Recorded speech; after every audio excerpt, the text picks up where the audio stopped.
Hi friends, welcome to Relax Recipes. இன்னைக்கு நம்ம இட்லி தோசைக்கு சூப்பரான ஒரு கிச்சடி எப்படி பண்றதுன்னு தான் பார்க்க போறோங்க. தக்காளி கிச்சடி.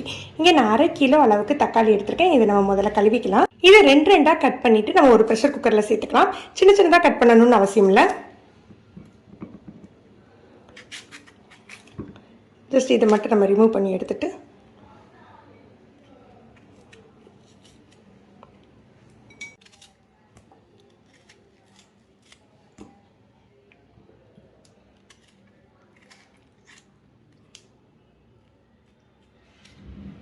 அரை கிலோ தக்காளிக்கு ஒரு 4 டேபிள் ஸ்பூன் அளவுக்கு சிறுபருப்பு பாசிப்பருப்பு எடுத்துருக்கேன். இதை கழுவிட்டு இதில் சேர்த்துக்கலாம்.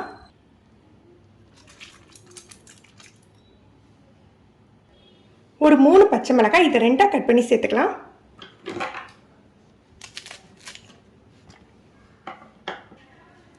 அப்புறம் உப்பு.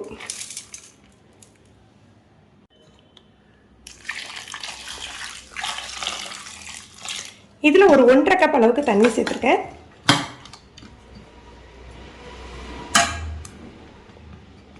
இப்போ இதை குக்கரில் 2 அல்லது 3 விசில் வச்சுக்கலாம். நல்லா தக்காளி மசியணும், வச்சு எடுத்துருவோம். இதை நல்லா ஆற வச்சுக்கலாம். நான் தோல் எடுக்கிறது இல்லைங்க. உங்களுக்கு தேவை வேண்டாம் அப்படின்னா எடுத்துக்கலாம். ரொம்ப ஈஸியாகவே எடுக்க வந்துடும் உங்களுக்கு. இது பாருங்க. ஆறின பிறகு நம்ம பருப்பு பச்சை மிளகாய்லாம் போட்டுக்கொள்ளலாம். இதோடையே சேர்த்து மிக்சியில் நம்ம சுற்றி எடுத்துக்கலாம். 2 டீஸ்பூன் அளவுக்கு எண்ணெய் விட்டுருக்கேன். ஒரு 1/2 டீஸ்பூன் கடுகு சேர்த்துக்கலாம். ஒரு 1.5 டீஸ்பூன் உளுத்தப்பருப்பு,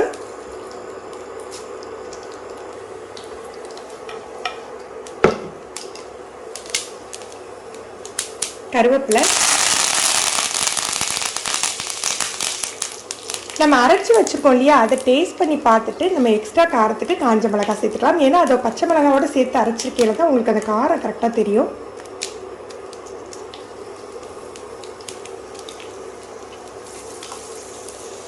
அப்புறம் 2 பெரிய வெங்காயம் கட் பண்ணி வச்சுருக்கேன். சின்னதாக இருந்தால் 3 கட் பண்ணிக்கோங்க. ரொம்ப மெல்லிஸாக கட் பண்ண வேண்டாங்க. கொஞ்சம் பெருசு பெருசாக கொஞ்சம் அகலமாக இருக்கிற மாதிரி கட் பண்ணிக்கலாம்.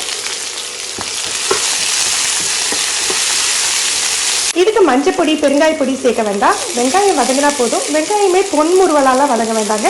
அந்த பச்சை வாடை போனால் போதும். வெங்காயம் இந்த அளவுக்கு வதங்கினா போதும். கொஞ்சம் நறுக்குன்னு தான் இருக்கணுங்க. ரொம்ப சாஃப்டாக வதங்கிட வேண்டாம். நம்ம அரைச்சி வச்சுருக்கிறதுல நம்ம தாளிச்சதெல்லாம் சேர்த்துடலாம்.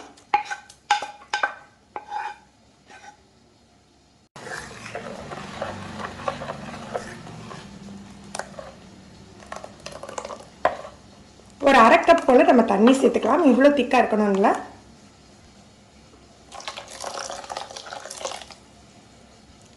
நம்ம பச்சை மிளகாய் சேர்த்துருக்கோம், மிளகாத்தூள் சேர்த்துருக்கோம். இப்போ நீங்கள் டேஸ்ட் பண்ணி பார்த்துக்கோங்க. உப்பு காரம் எது வேணாலும் நம்ம கொதிக்க வைக்கிறதுக்கு முன்னெல்லாம் சேர்த்துக்கலாம். மஞ்சள் பொடி நிறைய சேர்க்க வேண்டாம். ஒரு 1/4 டீஸ்பூன் போல் சேர்த்துக்கலாம். பெருங்காயத்தூள் தேவையில்லை. இதுக்கு நான் கொஞ்சம் எக்ஸ்ட்ரா காரத்துக்காக மிளகாத்தூள் சேர்த்துக்கிறேன். இதெல்லாம் சேர்த்து மிக்ஸ் பண்ணிவிட்டு ஒரு 5 நிமிஷம் நல்லா கொதிக்க விட்டுறணும். மீடியம் ஃப்ளேமில் இருந்தால் போதும். நாட்டு தக்காளியில் செஞ்சுருக்கிறதுனால நான் புளி எதுவும் சேர்க்குறேன். நீங்கள் பெங்களூர் தக்காளி யூஸ் பண்ணீங்க அப்படின்னா கண்டிப்பாக புளி சேர்க்கணும். ஏன்னா நம்ம பருப்பு சேர்த்துக்கோம் இல்லையா, அதனால் நீங்கள் கொஞ்சம் உப்பு காரம் புளிப்பு எல்லாமே கொஞ்சம் ஜாஸ்தியாக சேர்க்கணும். பருப்பு இல்லாமல் தனி தக்காளிலையும் கிச்சடி செய்யலாம். அப்படி செய்கிறதா இருந்தால் நீங்கள் கொஞ்சம் உப்பு காரம் கம்மியாகவே சேர்த்துக்கலாம். இறக்கிறதுக்கு முன்னால் கொஞ்சமாக மல்லி இலை தூவி இறக்கிடலாம். ஃப்ரெண்ட்ஸ், நீங்களும் இந்த தக்காளி கிச்சடி ட்ரை பண்ணி பாருங்கள். இட்லிக்கு பார்த்தீங்கன்னா ரொம்ப ரொம்ப டேஸ்டியாக இருக்கும். நீங்கள் ஒரு தடவை செஞ்சு பார்த்தீங்கன்னா நீங்கள் அடிக்கடி இதுதான் செய்வீங்க. எப்படி இருந்ததுன்னு கமெண்ட் பண்ணுங்கள். இந்த வீடியோ உங்களுக்கு பிடிச்சிருந்ததுன்னா லைக் பண்ணி ஷேர் பண்ணுங்கள். நீங்கள் நம்ம சேனலுக்கு புதுசு ஃபஸ்ட் டைம் ரிலாக்ஸ் ரெசிபிஸ் இப்போ தான் பார்க்குறீங்கன்னா சப்ஸ்கிரைப் பண்ணி சப்போர்ட் பண்ணுங்கள். கீழே உள்ள பெல் பட்டனில் ஆல் செலக்ட் பண்ணி வச்சுக்கிட்டிங்கன்னா நம்ம சேனலில் வீடியோக்கள் போட்ட உடனே உங்களுக்கு நோட்டிஃபிகேஷன் கிடைக்கும். தேங்க்யூ.